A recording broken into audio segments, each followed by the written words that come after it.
నమస్తే. తమిళనాడు పాలిటిక్స్ అంటేనే ఒక విభిన్నమైన క్యాన్వస్.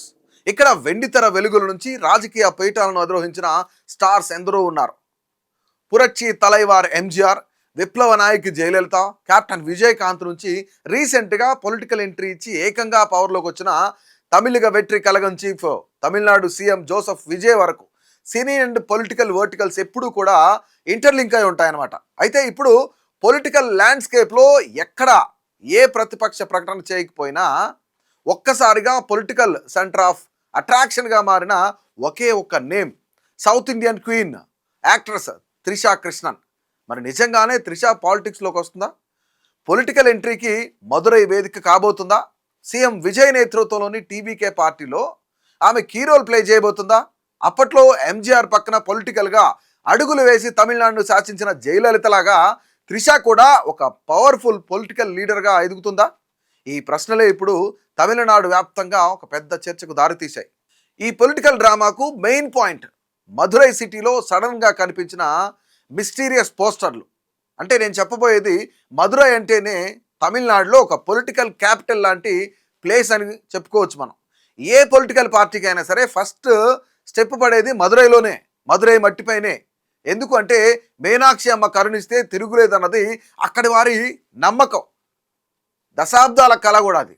అందుకే అమ్మవారి బ్లెస్సింగ్స్తో త్రిష వెల్ఫేర్ అసోసియేషన్ స్టార్ట్ అయిందని, తమిళనాడు గవర్నమెంట్ అప్రూవ్ చేసిన రికగ్నైజ్డ్ అసోసియేషన్ అది అని కూడా పోస్టర్లు అంటించారు. అంతటా కూడా ఇవన్నీ ప్రత్యక్షమే, సిటీ అంతా కూడా. రిజిస్ట్రేషన్ నంబర్ 53/2026 అని చెప్పేసి ఉందన్నమాట. ఈ పోస్టర్లపై ఏ లీడర్ల నేమ్స్ అయితే లేవు, ఏ లీడర్ల పేర్లు కూడా లేవు. కొందరు ప్రతినిధులు ఫోటోలు మాత్రం ఉన్నాయి. ఈ పోస్టర్లు సోషల్ మీడియాలో విపరీతంగా వైరల్ కావడంతో త్రిష పాలిటిక్స్లోకి రావడం కన్ఫర్మ్ అంటూ రూమర్స్ వేరే లెవెల్లో ఊపందుకున్నాయన్నమాట. నిజంగా ఇవన్నీ రూమర్స్ అయినా త్రిష రాజకీయాల్లోకి వస్తున్నారనేది కూడా వేచి చూడాలి మరి. అయితే నిజానికి త్రిష ఇప్పటి వరకు ఎక్కడ ఏ పొలిటికల్ పార్టీలో కూడా జాయిన్ అవ్వలేదు. డైరెక్ట్ పాలిటిక్స్లో స్టేట్మెంట్స్ కూడా నేను వస్తున్నానని కూడా ఎక్కడ స్టేట్మెంట్ ఇవ్వలేదు. కానీ తమిళనాడు రాజకీయ రణరంగంలో ఆమె పేరు నిరంతరం వినిపిస్తూనే ఉంది. ఎప్పటి నుంచి?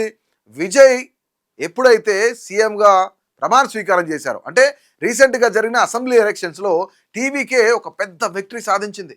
విజయ్ తమిళనాడు సీఎంగా ప్రమాణ స్వీకారం చేసిన సభలో త్రిష స్పెషల్ ప్రెజెన్స్ కూడా విపరీతంగా హైలైట్ అయిపోయింది. ఆమె అక్కడికి రావడం, అందరూ కూడా త్రిష పైన ఫోకస్ చేయడం కూడా జరిగింది. దీనికి తోడు విజయ్ త్రిష కాంబినేషన్కు ఉన్న మ్యాసివ్ ఆన్ స్క్రీన్ క్రేజ్ ఏదైతే ఉందో, 2 దశాబ్దాలుగా వారి ఫ్రెండ్షిప్ అండ్ ప్రొఫెషనల్ బాండింగ్ వల్ల ఈ పొలిటికల్ కనెక్షన్స్ అయితే వార్తలు మరింత హాట్ టాపిక్గా మారే. తమిళనాడు రాష్ట్ర వ్యాప్తంగానే కాదు, దక్షిణ భారతదేశం మొత్తం కూడా ఇదే మాట్లాడుకుంది. ఈ టైంలోనే విజయ్ని పొలిటికల్గా డ్యామేజ్ చేయడానికి అపోజిషన్ లీడర్లు ప్రైమరీ వెపన్గా త్రిష పేరును యూజ్ చేసుకోవడం స్టార్ట్ చేశారు కూడా. ఎప్పుడు ఎలక్షన్స్కి ముందు కూడా. తమిళనాడు పొలిటికల్ హిస్టరీలోనే మోస్ట్ అన్ఫార్చునేట్ ఇన్సిడెంట్స్లో ఒకటిగా నిలిచిన ప్రతిపక్ష నేత ఉదయనిధి స్టాలిన్ అరెస్ట్ ఎపిసోడ్ దీనికి ఒక బిగ్గెస్ట్ ఎగ్జాంపుల్ అని చెప్పుకోవచ్చు.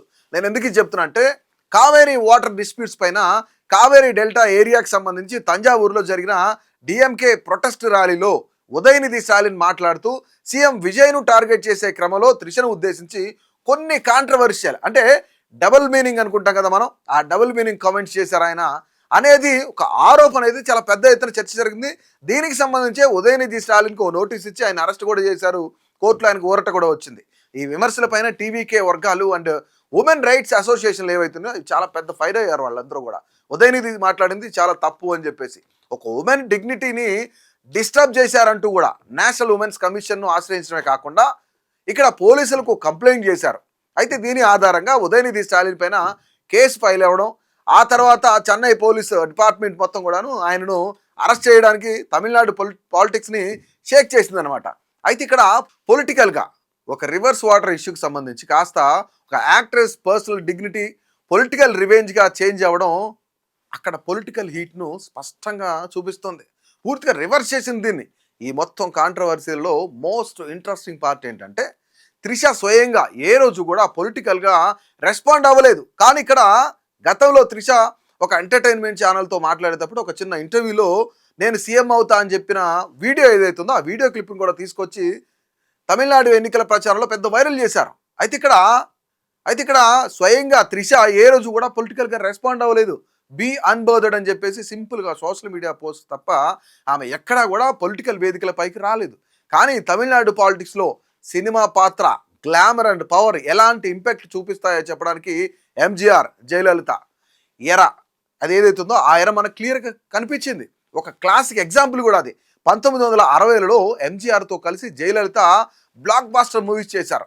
ఆ తర్వాత ఎంజీఆర్ ఏఐఏడిఎంకే స్టార్ట్ చేశాక జయలలితను పార్టీ ప్రచార కార్యదర్శిగా, రాజ్యసభ మెంబర్గా ప్రమోట్ చేశారు ఆయన. ఎంజీఆర్ మరణానంతరం తన ఓన్ పొలిటికల్ మాస్టర్ మైండ్, ఇక్కడ లీడర్షిప్ క్వాలిటీస్, అద్భుతమైన వక్తృత్వంతో ఏదైతే ఏఐడిఎంకేకి సంబంధించిన పార్టీని నడిపించి అమ్మగా, సీఎంగా తమిళనాడును దశాబ్దాల పాటు వేలారు జయలలిత. మొత్తం కూడా ఈరోజు ఇప్పటికీ కూడా స్టిల్ నౌ తమిళనాడు ప్రజలందరూ కూడా జయలలితను అమ్మ అనే మాట్లాడతారు, అమ్మ అనే పిలుస్తారు. ఇప్పుడు సరిగ్గా అలాంటి పొలిటికల్ ఈక్వేషన్స్నే జనాలు విజయ్ అండ్ త్రిష కాంబినేషన్లో చూస్తున్నారు. విజయ్ పొలిటికల్ పవర్ సాధించిన ఈ టైంలో త్రిష కనుక అఫీషియల్గా టీవీకే పార్టీలో చేరితే ఆమెకే ఎలాంటి పొలిటికల్ రోల్ లభిస్తుంది అనేది కూడా చాలా చాలా ఇంపార్టెంట్ పాయింట్ ఇక్కడ. ఒకవేళ త్రిష పొలిటికల్ ఎంట్రీ ఇస్తే టీవీకే పార్టీలో ఆమె ఒక ప్రైమరీ ఉమెన్ ఫేస్గా, పార్టీ ప్రచార కార్యదర్శిగా లేదా కీలక నైతిక బలంగా మారే ఛాన్స్ ఇక్కడ చాలా పెద్ద ఎత్తున కనిపిస్తుంది. తమిళనాడులో ఫీమేల్ ఓటర్స్ షేర్ చాలా ఎక్కువగా ఉంటుంది. జయలలిత తర్వాత తమిళనాడులో ఆరెంజ్ ఫీమేల్ మాస్ అపీల్ ఉన్న లీడర్ లేరనే ఒక పొలిటికల్ వ్యాక్యూమ్ కూడా ఉంది. కానీ ఇంతవరకు ఎవరు లేరు జయలలిత తర్వాత, అది అందరం కూడా ఒప్పుకోవాలి. త్రిష తన గ్లామర్, ఇండిపెండెంట్ ఇమేజ్ అండ్ అలాగే యాటిట్యూడ్ ఏదైతుందో, పాజిటివ్ యాటిట్యూడ్ ఏదైతుందో దాంతోపాటుగా ఉమెన్ ఓటర్స్ని కనెక్ట్ చేయగలిగితే అది టీవీకేకి బిగ్గెస్ట్ పొలిటికల్ మైలేజ్ అవుతుంది. అయితే త్రిష మరో జయలలిత కాగలదా అనే క్వశ్చన్కు ఆన్సర్ అంత ఈజీ కాదు. జయలలిత కేవలం గ్లామర్తో మాత్రమే రాజకీయాల్లోకి రాలేదు. ఆమెకు తమిళ్, ఇంగ్లీష్, హిందీ భాషలపైన అద్భుతమైన కమాండ్, పొలిటికల్ అడ్మినిస్ట్రేషన్ పైన గ్రిప్ అండ్ అలాగే ఐరన్ లేడీ తరహా ఒక మొండి ధైర్యం ఉండేవి. ఆ పొజిషన్ ఎంత ప్రెషర్ పెట్టినా ఒంటి చేత్తో నిలబడే క్యారెక్టర్ ఆమెది. త్రిష కూడా పాన్ ఇండియా ఇమేజ్ ఉన్న most popular and mature star. వివాదాలు చుట్టుముట్టినా సైలెంట్గా తన వర్క్ తాను చేసుకుపోయే కామన్నెస్ అనేది ఆమె సొంతం అని చెప్పుకోవచ్చు. దేనికి కూడా భయపడలేదు. రాబోయే రోజుల్లో ఒకవేళ త్రిష మధురై వేదికగా త్రిష వెల్ఫేర్ అసోసియేషన్ను పొలిటికల్ వింగ్గా చేంజ్ చేసి, అంటే ఇక్కడ చాలా గమనించాలి మనం. విజయ్ గతంలో ఎప్పుడైతే టీవీకే పార్టీ పెట్టక ముందే ఏదైతే ఒక సంస్థ నిర్మించారు, ఇలాగే ఒక అసోసియేషన్ నిర్మించారు, దాంతోపాటే వెల్ఫేర్ అసోసియేషన్ స్టార్ట్ చేసి అందులో ఉన్న ఎవరైతే వాళ్ళ అభిమానులు ఉన్నారో వాళ్ళందరూ కూడా కార్యకర్తలుగా పనిచేశారు. విజయ్ టీవీకే పార్టీకి తన సపోర్ట్ అనౌన్స్ చేస్తే కనుక తమిళనాడు పొలిటికల్ హిస్టరీలో మరో కొత్త చాప్టర్ స్టార్ట్ అయినట్లే అనుకోవచ్చు. ఇక విజయ్ పొలిటికల్ విజన్కి Trisha political entry additional strength అనుకోవచ్చు. ఖచ్చితంగా ఒకవేళ అనుకున్నా సరే ఇది నిజంగా అంత స్ట్రెంగ్త్ ఇస్తుందా అనేది కూడా పెద్ద క్వశ్చన్ మార్క్. లేక ప్రతిపక్షాలు చేస్తున్న పర్సనల్ అటాక్స్ను త్రిష తన ఓన్ పొలిటికల్ ఐడెంటిటీతో ఫేస్ చేసి జయలలిత లాగా లీడర్గా ఎదుగుతుందా అనేది కూడా నెక్స్ట్ మంత్స్లో, అంటే రాబోయే రోజుల్లో తేలిపోయే అవకాశం కూడా కనిపిస్తుంది. మొత్తానికైతే త్రిష రాజకీయాల్లోకి రాకముందే తమిళనాడును కుదిపేస్తున్నారని చెప్పేసి చెప్పుకోవచ్చు. రైట్, ఓవరాల్గా ఎంజీఆర్ జయలలిత కాంబినేషన్ ఎలా ఉందో అలానే విజయ్ త్రిష కాంబినేషన్ వర్కౌట్ అయ్యే ఛాన్స్ ఉందా? మీ అభిప్రాయం అయితే తప్పకుండా తెలియజేయండి.